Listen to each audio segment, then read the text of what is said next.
Untuk selanjutnya kita masuk kepada acara pemaparan tentang panduan yang akan disampaikan oleh Bapak Iman. Pada Pak Iman, saya persilahkan.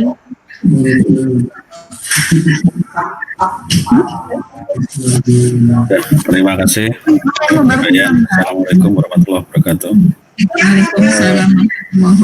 Sebelumnya ini mohon maaf yang masih belum di-mute, mohon mikrofonnya di-mute karena nanti yang suaranya masuk semua kalau nggak di-mute, jadi minta tolong yang belum di-mute supaya di-mute. Nanti yang berbicara nanti yang menghidupkan ini mikrofon. Nanti ketika tanya jawab juga gitu gantian ya. Ya, terima kasih. Saya kira sudah clear ini. Suaranya sudah clear. Sekarang saya ingin men-share ini materinya. Jadi kita mulai dari skema-skema penelitian yang dibuka di internal tahun 2020 ini. Jadi ini masih mengikuti pola lama, jadi call for proposal-nya itu ada di tahun yang sama, call for proposal 2020 untuk pendanaan 2020. Skemanya ini, saya kira teman-teman sudah tahu, penelitian unggulan Untirta, penelitian dasar internal, penelitian terapan internal, ini untuk ajang latihan ke DRPM. Kalau yang penelitian unggulan tadi pesanan dari universitas untuk memasukkan unggulan-unggulan Untirta di bidang pencapaian visi misi. Jadi nanti terkait dengan Integrated Smart and Green Campus. Kemudian yang ketiga ini untuk program percepatan guru besar, dan yang keempat untuk pembinaan dosen madya, dosen muda, dan kajian wanita. Kajian wanita ini kemarin sempat mau di-delete, tapi hasil rapat bersama dengan para WD1 akhirnya tetap diadakan. Kemudian yang pengabdian ada satu skim, yaitu pengabdian masyarakat aja. Jadi nanti yang pengabdiannya umum. Ini kok masih ada suara masuk, bentar. Biasanya yang baru join itu belum tahu rule-nya, jadi masih masuk suaranya. Oke, kita kembali ke ini, panduan. Yang tadi disampaikan Pak Ketua LPPM, jadi untuk tahun ini ada 2 kali call for proposal, karena kita mau memulai pola baru di mana tahun -1 sudah mulai call for proposal, kemudian nanti pendanaannya ada di tahun depan.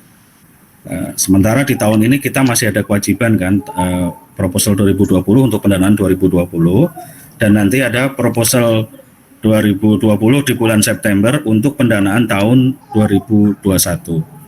Ininya sama, submitnya di tempat yang sama, jadi kita nanti satu pintu di ini Simpenmas, Sistem Informasi Penelitian dan Pengabdian Masyarakat, simpenmas.untirta.ac.id.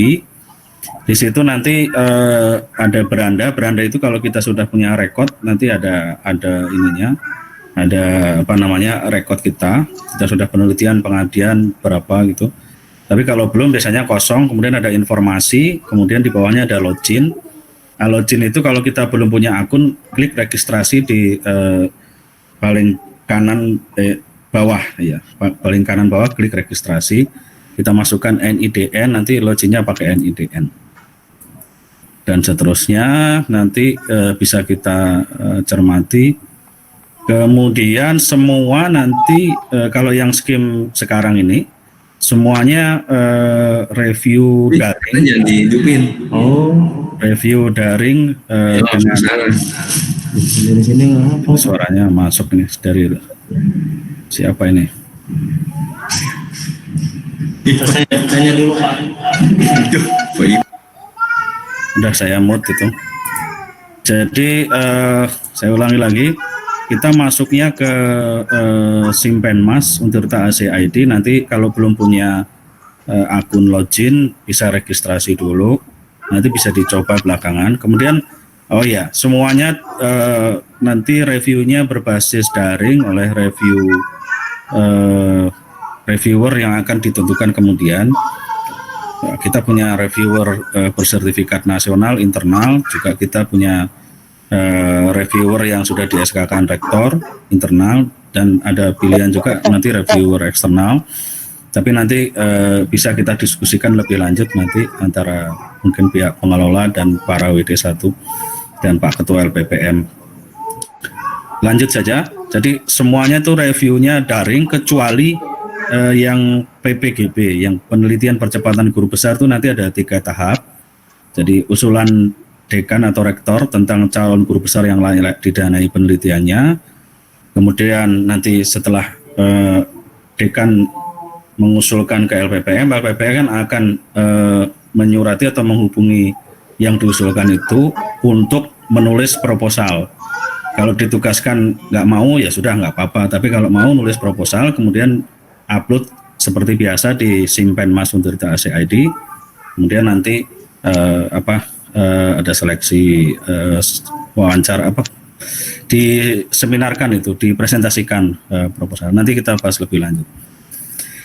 Ya kira-kira seperti itu prosedurnya. Kemudian ini jadwal pelaksanaan tadi sudah disampaikan, mulai pendanaan 2021 nanti akan tahun -1, jadi proposalnya di tahun sebelumnya. Ini jadwal yang sudah kita tetapkan, jadi nanti bulan April ini seleksi, kemudian bulan Mei itu nanti penilaian dan penetapan di bulan yang sama, kemudian kontrak secepatnya di situ, sehingga setelah Mei itu sudah bisa mulai pelaksanaan 1, 2, 3, 4, 5, 6 ya, 6 bulan.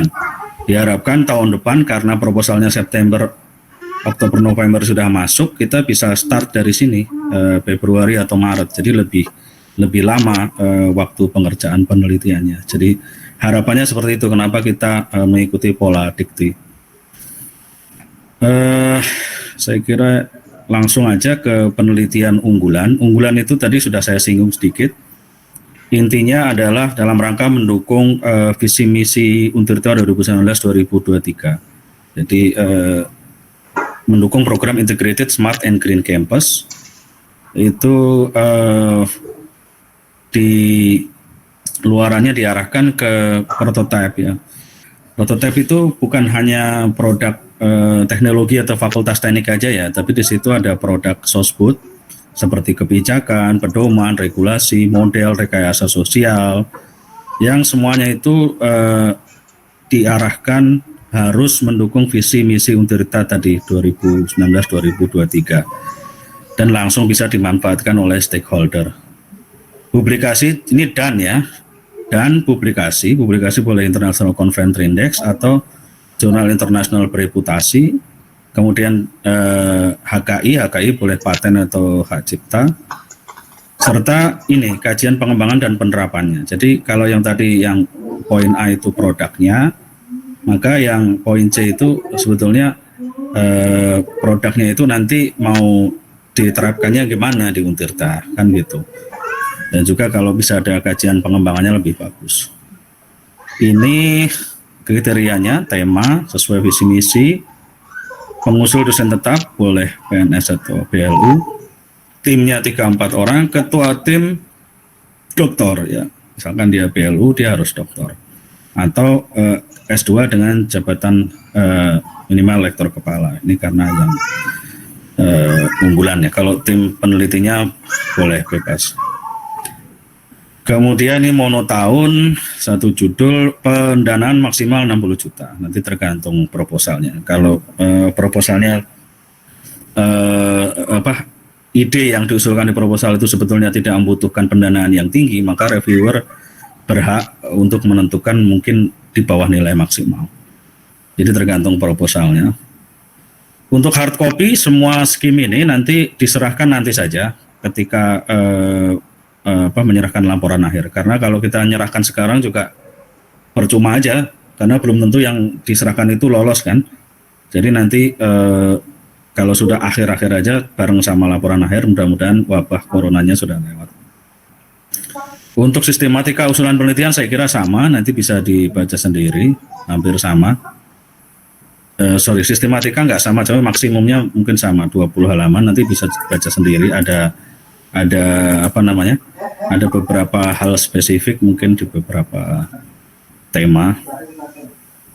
Yang paling penting mungkin ini pengeluaran honorarium untuk peneliti tidak bolehnya untuk pembantu peneliti bukan dosen ya. Jadi misalkan laboran, asisten lab gitu, kemudian surveyor dan lain sebagainya. Itu sih yang penting. Kemudian saya lanjutkan, itu untuk penelitian unggulan.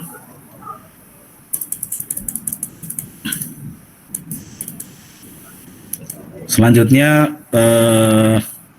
internal reguler. Reguler ini maksudnya kita mengikuti panduan penelitian dikti edisi 12.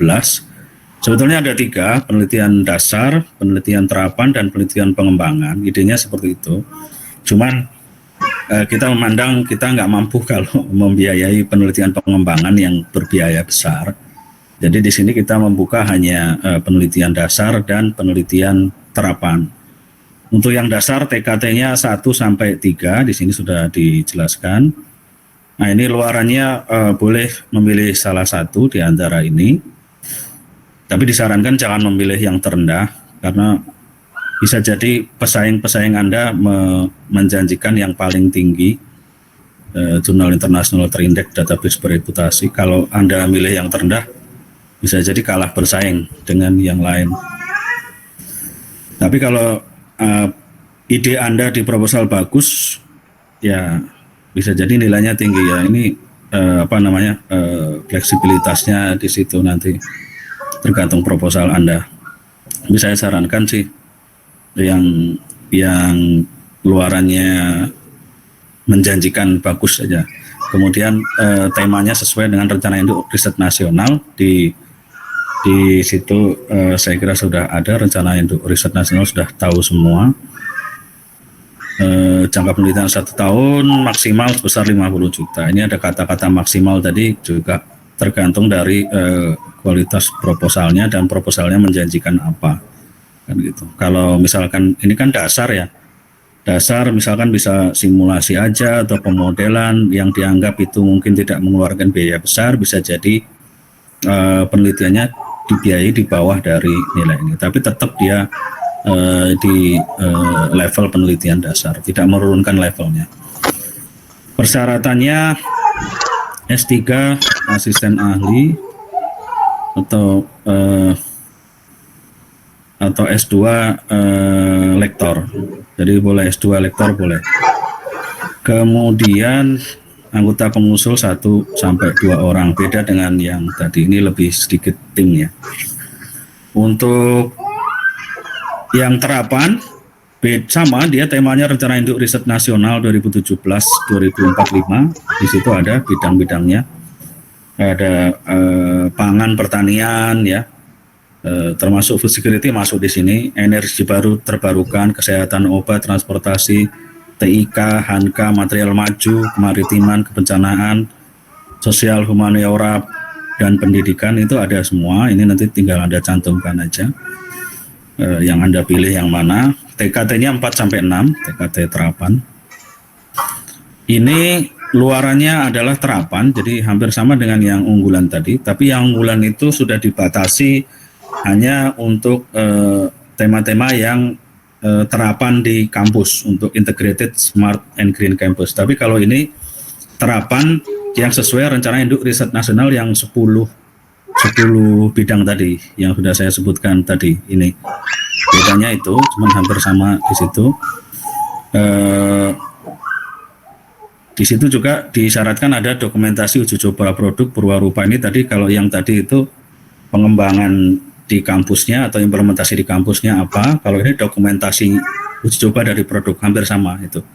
Cuman ini spektrumnya lebih luas, jadi untuk 10 bidang rencana induk riset nasional itu. Kalau yang unggulan tadi memang memang niatnya untuk pengembangan kampus, jadi untuk integrated smart and green campus. Kriterianya ini tadi sudah, pembiayaan 60 juta, kemudian 1 tahun ya sama, hard copy juga nanti diserahkan terakhir. Eligibilitas sama S3, asisten ahli atau S2 lektor. Nah ini bedanya dengan yang unggulan atau yang dasar tadi, ada mitra. Di sini ada mitra dan ada pernyataan dukungan dari mitra. Mitranya adalah mitra calon pengguna. Calon pengguna maksudnya calon pengguna produk terapan yang akan diproduksi. Jadi ada lebih bagus lagi kalau ada dukungan pendanaan dari mitra.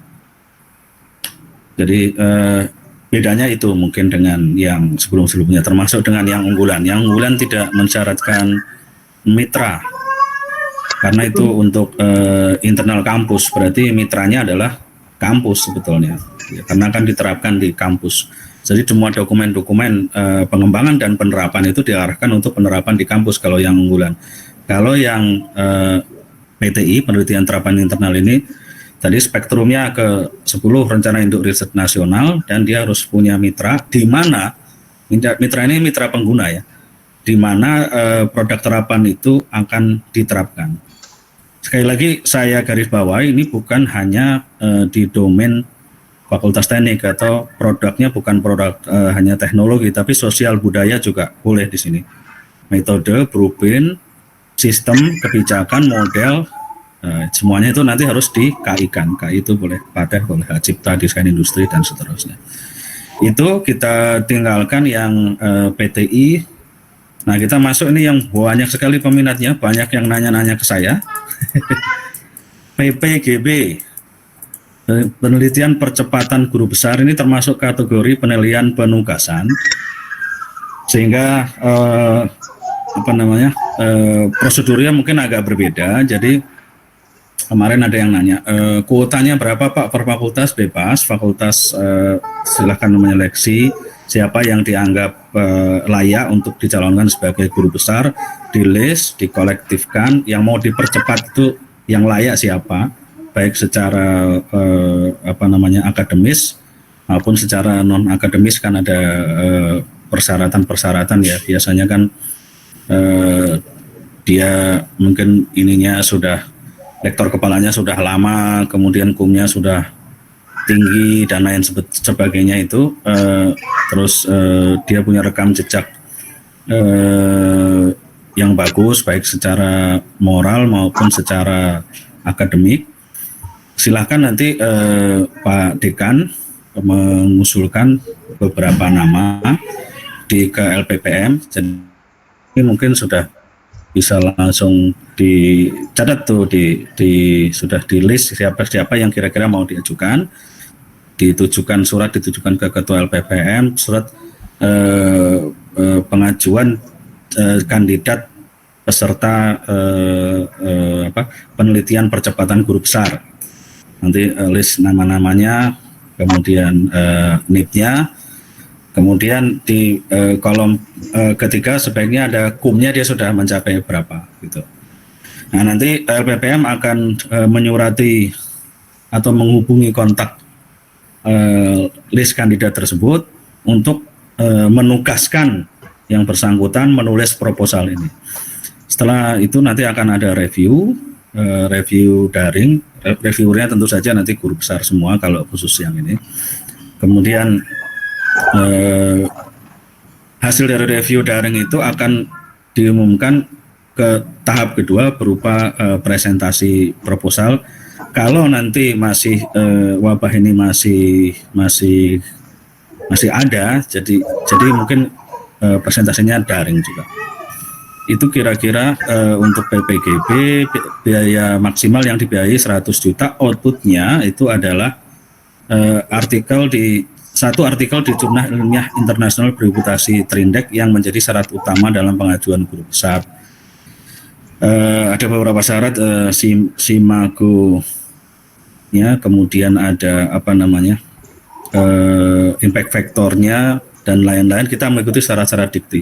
Jadi kita tidak tulis spesifik di sini, takutnya nanti ketika akhir tahun mau publikasi syaratnya berubah lagi. Jadi kita tulis saja yang menjadi syarat utama dalam pengajuan guru besar, khusus untuk jurnal ilmiah internasionalnya. Kemudian ada lagi pertanyaan kemarin, Pak, kalau kita belum bisa publish gimana? Ya minimal letter of substance sudah ada. Lagian reviewer itu biasanya punya feeling dia mana yang kira-kira penelitiannya akan berhasil dan akan bisa submit, itu kan bisa dilihat dari proposalnya, kemudian dari portofolionya dan lain-lain. Nanti kita bisa diskusi lebih lanjut. Jadi kemarin juga sempat ada pertanyaan yang PPGB, penelitian yang penugasan ini perlu ngupload proposal enggak? Iya, dia tetap ngupload proposal seperti biasa. Cuman sebelum ngupload dia harus diusulkan dulu oleh dekan atau rektor. Kenapa oleh rektor juga ada? Karena ada keluhan juga teman-teman itu yang merasa kurang eksis di fakultas gitu. Ya eksisnya di luar mungkin. Jadi usulan dari rektor juga boleh. Dekan ini termasuk direktur pasca sarjana termasuk dekan ya. Mohon maaf ini kurang ini kata-katanya di situ. Kemudian selanjutnya penelitian dosen pemula, dosen madya, dan kajian wanita. Ini sama Bapak Ibu sekalian, saya kira sudah paham. Jadi PDP, PKW, dan PDM ini saya kira di fakultas sudah terbiasa yang tahun-tahun 2 tahun belakangan ini. Di sini kita seragamkan untuk PDP, PKW, dan PDM ini outputnya berupa jurnal artikel ilmiah pada Jurnal Nasional Terakreditasi Sinta. Memang ada beberapa fakultas kemarin yang PDM itu mensyaratkan luarannya jurnal internasional, tapi ada fakultas lain, kita kan sekarang udah terpusat ya ininya, tersentralisasi pengelolaannya. Jadi kita ambil rata-ratanya. Kalau kita targetkan yang tinggi, kasihan juga ada fakultas yang keberatan di Jurnal Internasional Bereputasi Terindeks yang PDM ya. Kemarin kan ada beberapa fakultas yang seperti itu, sempat termasuk fakultas teknik, tapi ada fakultas lain yang keberatan. Jadi ini kita tulis outputnya itu 1 artikel ilmiah minimal pada Jurnal Nasional Terakreditasi Sinta, minimal ya. Kalau misalkan ada yang menjanjikan maksimal, kemudian dia yang maksimal itu ternyata mendominasi proposal, bisa jadi nanti yang menjanjikan minimal juga ini harus hati-hati. Tapi nanti juga ada ini kok, ada pertimbangan-pertimbangan lain, karena ada beberapa masukan termasuk bidang ilmu tertentu ya yang mungkin cukup Jurnal Nasional Terakreditasi Sinta, nanti bisa kita diskusikan. Tema penelitiannya semua rumpun ilmu. Jadi ini tadi yang disampaikan oleh Pak Ketua LPPM Pak Rusmana. Jadi sebaiknya kita semua itu sudah punya komunitas keilmuan atau kelompok keahlian atau kelompok kajian atau riset group ya. Dan riset group itu sebaiknya sudah punya peta jalan penelitian masing-masing. Kan riset group atau kelompok kajian atau kelompok komunitas keahlian kalau di teknik industri itu mungkin ya, itu sama dengan rumpun ilmu. Nah, rumpun ilmu itu pasti sudah punya roadmap di masing-masing kelompok kajian tersebut. Nah, temanya mengikuti itu saja. Jadi misalkan dia mentargetkan tahun ini penelitiannya A, tahun depan penelitiannya B, C, dan seterusnya. Atau sudah sampai di C, maka tahun ini akan meneliti C, tahun yang lalu itu A dan B sudah, itu kan berarti sudah jalan ininya roadmap-nya. Itu termasuk yang akan dinilai. Kemudian eligibilitas untuk PDP dan PKW ini maksimum S2. Kemudian jabatan fungsional asisten ahli, yang PDP dan PKW ini maksimal asisten ahli atau belum memiliki jabatan fungsional, maksudnya dosen PLU atau baru boleh PDP dan PKW. Untuk yang PDM minimal S2, kalau tadi kata-katanya maksimal, kalau ini PDM minimal S2. Ini salah, ini lektor ya, minimal S2 lektor ini. Dosen berpendidikan S3, lektor juga boleh. Dosen berpendidikan S3 lektor kalau yang S2 boleh lektor kepala. Kemudian tim peneliti 2-3 orang, ini pendanaannya PDP 20, PDM 30, PKW 20. Kemudian ini pengusul yang pernah dapat PDP, PDM, dan PKW 2 kali berturut-turut tidak boleh mengajukan kembali. Ini kemarin sempat jadi perdebatan karena mereka merasa database-nya belum lengkap, sehingga ada usulan juga bahwa ini nanti mungkin akan di-reset jadi 0, sehingga dimulai tahun ini penghitungannya dan semua direkodnya di Simpenmas. Jadi kalau sudah di Simpenmas nanti sudah 2 kali dikunci, kan sekarang kan belum kan ya, baru mau masuk pertama kali. Ini nanti kita bisa diskusikan lagi ini. Nanti saya mohon masukan dari Pak Ketua LPPM bagaimana untuk yang ini, karena kemarin ada pertanyaan yang seperti itu. Ada masukan dari teman-teman bahwa PDP, PDM, dan PKW-nya itu di reset 0 mulai tahun ini. Itu untuk PDM, PDP, dan PKW. Yang terakhir itu pengabdian. Pengabdian masyarakat ini sifatnya global. Bentar, saya tunjukkan ya, sifatnya itu global. Jadi intinya adalah problem solving untuk ketiga sasaran berikut ini. Ketiga sasaran ini bukan dan ya, ini atau. Masyarakat produktif secara ekonomi atau UKM. Masih aktif ya. Masyarakat produktif secara ekonomi atau UKM. Yang kedua, masyarakat yang belum produktif secara ekonomi. Dia belum ada UKM-nya di desa itu, atau di RT itu, atau di sekolah itu, sekolah juga boleh, tapi berhasrat kuat untuk punya usaha gitu, punya usaha. Jadi kalau dia sudah ada niat, kemudian kita ada dana ini, kita stimulasi aja, kita nggak mungkin kan memberikan modal sama mereka. Kita stimulasi, kita bina untuk cari modal, untuk bikin proposal dan lain sebagainya misalkan. Kemudian yang ketiga, masyarakat yang tidak produktif secara ekonomi atau masyarakat biasa. Sebenarnya dia bukan UKM dan dia tidak ingin jadi UKM, tapi Anda mau menyelesaikan masalah di sana, problem solving. Nah itu nanti bisa dijadikan ajang untuk pengabdian masyarakat. Atau kalau di musim corona ini kan banyak sekali nih lahan-lahannya, misalkan edukasi ke masyarakat, atau Anda bikin konten-konten kampanye di sosial media, di YouTube, vlog dan lain sebagainya untuk mengedukasi masyarakat tentang corona, misalkan. Ini sekedar ide saja. Itu kan nggak harus masyarakat yang produktif secara ekonomi gitu. Tapi ada syarat-syaratnya ya. Ini kalau tidak produktif secara ekonomi itu ada syarat-syaratnya di sini. Kalau 3 kader per kelompok, kemudian kalau polsek berarti 2 polsek, 2 kantor camat atau kelurahan, 2 desa dan lain sebagainya. Kemudian lokusnya kalau sudah ada desa binaan di fakultas Bapak Ibu sekalian diwajibkan di desa binaan, kalau belum ada bebas silahkan di mana saja. Itu aja dari saya, Prof. Yayan. Oh ini luarannya jasa, metode, produk, barang, dan paten. Ini luaran dari program pengabdian kepada masyarakat. Jadi ininya nilainya 20 juta tadi belum saya singgung ya. Pelaksananya maksimum 3 orang dan 1 tahun. Ini tadi juga belum.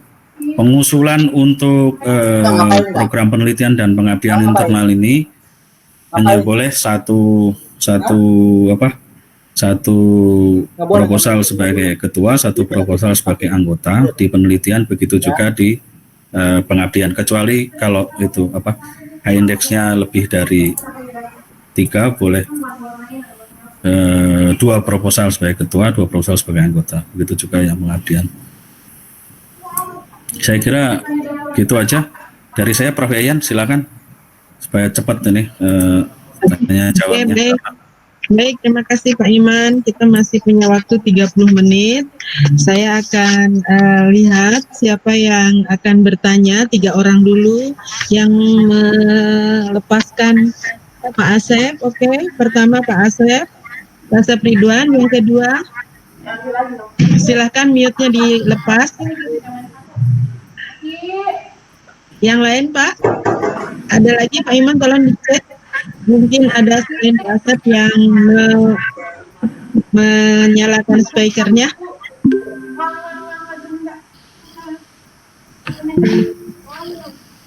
Dokter Des menyalakan speaker, Bu. Siapa?